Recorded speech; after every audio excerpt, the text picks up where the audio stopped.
Hey, welcome back. Well, the search for Malaysia Airlines Flight MH370, it is set to resume today, more than a decade after it vanished. It's renewing hope among passengers' families in one of aviation's greatest mysteries. A marine robotics company will begin a new search under a no-find, no-fee deal with Malaysia. This plane disappeared in 2014 with 239 people on board during a flight to Beijing. Officials say the search will target a newly identified area at the bottom of the Indian Ocean with the highest chance of finding wreckage. Flight MH370 stands as one of the most baffling and unresolved cases the aviation world has ever seen. Joining us now, Greg Feith, former NTSB investigator who worked on some of the nation's most complex aviation accidents.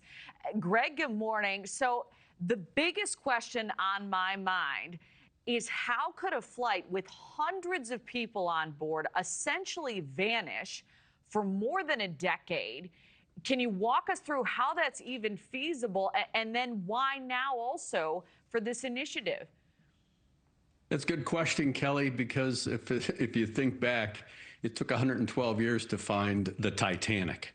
So when we look at where this aircraft is, the fact that the South Indian Ocean is better than 20,000 feet deep, we've searched, well, at least it has been searched multiple ways over multiple days and months and even a year looking for it originally. Now, when you think about it, if the airplane is intact, that is, it landed in the water and did not break apart, similar to what happened, if you remember back when Air France 447 had taken off out of Brazil and crashed en route to Paris.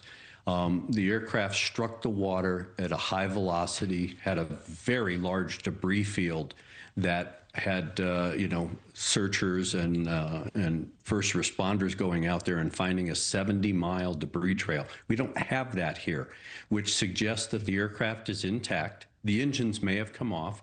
We know that some parts, some of the frangible parts, did separate during apparently the impact because they washed up on shore. But the tube itself, that is the fuselage, the wings, and most likely the tail, are still intact. So now the airplane has 22,000 feet of water to descend through, or literally fly through. And over that 22,000 miles, or 22,000 feet, the aircraft could have drifted underwater anywhere. And that's why this resumed search, they may have been able to narrow at least the flight path of the aircraft underwater and are going to look in a new area. Well, and you would imagine at the same time, after a decade, technology has evolved since the last major search effort. How much more capable are today's marine robotics search tools as well? Oh, I think the technology is advancing every single day. AI is helping that as well. But again, you have to look at the environment because the bottom of the South Indian Ocean is not flat. You're talking, I live in the Rocky Mountains. You're talking the Rocky Mountains underwater. Then on top of it, from my understanding and my research, there's better than 2,000 feet of silt.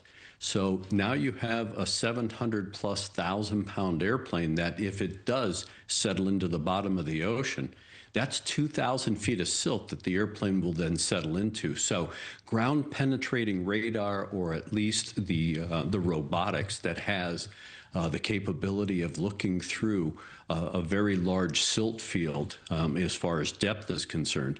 All of that technology may have improved, but that doesn't mean they're going to find this aircraft. Yeah, well, certainly hopeful that they do for the families involved, and also interesting to see what may be salvageable to put this story fully together. Greg, it's great to have your insight this morning. Thank you very much for being here.